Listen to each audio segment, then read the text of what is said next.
Renault's latest offering, the Kwid, has managed to ruffle quite a few feathers in the entry-level hatchback segment. It looks like nothing else on offer, has a whole lot of kit for the price, and is customizable as well. But does it have what it takes to lure people away from the no-hassle experience that the Maruti Alto 800 offers? Let's find out.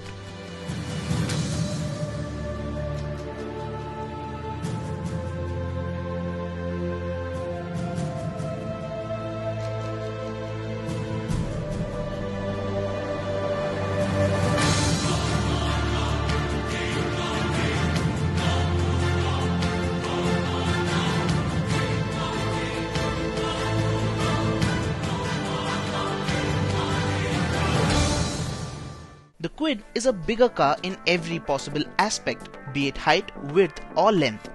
Naturally, it has a much more imposing stance compared to the Maruti. The duster-inspired styling is definitely unique and turns quite a few heads.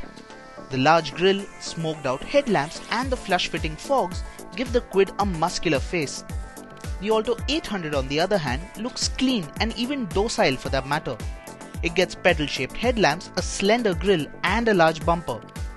While the Kwid gets some bulging wheel arches, the Maruti keeps it simple again. Just a clean character line swooping across the length of the car that finishes into the tail lamps. The rear on the Kwid is rather simple compared to the rest of the car.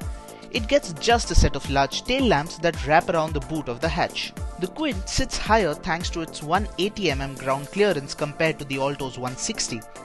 You also get larger 13-inch wheels with the Renault compared to the 12 inches on the Maruti.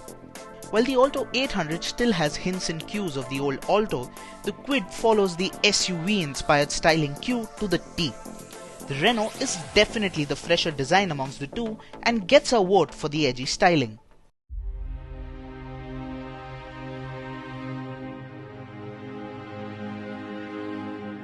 The bigger dimensions of the Kwid result in better space inside the car.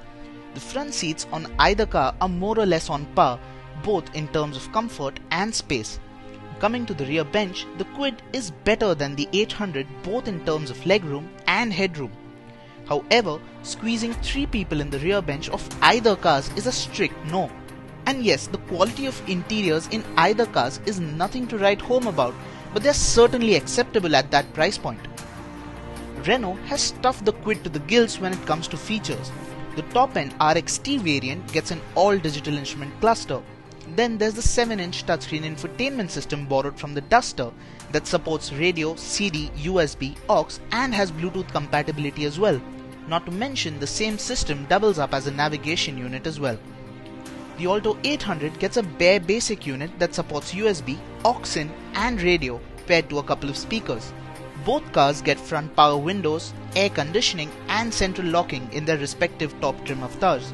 The Kwid has more usable space around the cabin to keep the knickknacks. The Maruti doesn't score too high here, with storage space being severely limited to a couple of cubby holes around the center console. While the interior design isn't groundbreaking on either, we really like how smartly the Kwid has been packaged on the inside. The 300-litre boot space compared to the 177 on the Alto is icing on the cake. Both cars get a 3-cylinder 800cc power plant. The Kwid generates a lot more peak power and peak torque. There's no running away from the characteristic 3-pot noise on either car though. It does get quite annoying at times. Alto gets a CNG variant, the Kwid is petrol only at the moment. The power delivery is slightly more aggressive on the Renault compared to the Alto. It's definitely quicker off the line. There isn't a lot of torque low down the rev range in the Alto, which means you'd really have to rev it hard in order to get anywhere in a hurry. That said, both the cars are best suited to the city. The Alto feels properly twitchy and nervous out on the highway, more so if you're near triple-digit speeds. The Kwid feels slightly more relaxed at such speeds and rides flatter too. The suspension on both the cars are tuned for comfort and they absorb the undulations on the road quite well. However, a lot of thuds and jolts will get transferred into the cabin if you're a bit too quick over the bumps. It is slightly less evident in the Kwid thanks to the extra 20mm of ground clearance.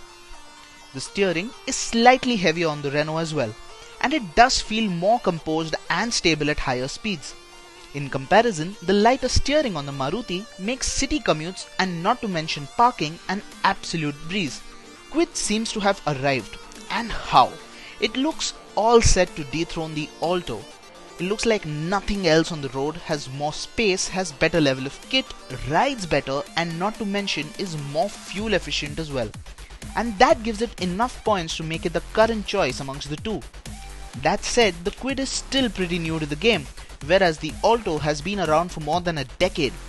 It remains to be seen how the Kwid fares in terms of cost of ownership, maintenance, and not to mention service. Hope you've liked the comparo. Do subscribe to the CarDekho YouTube channel for more news and reviews.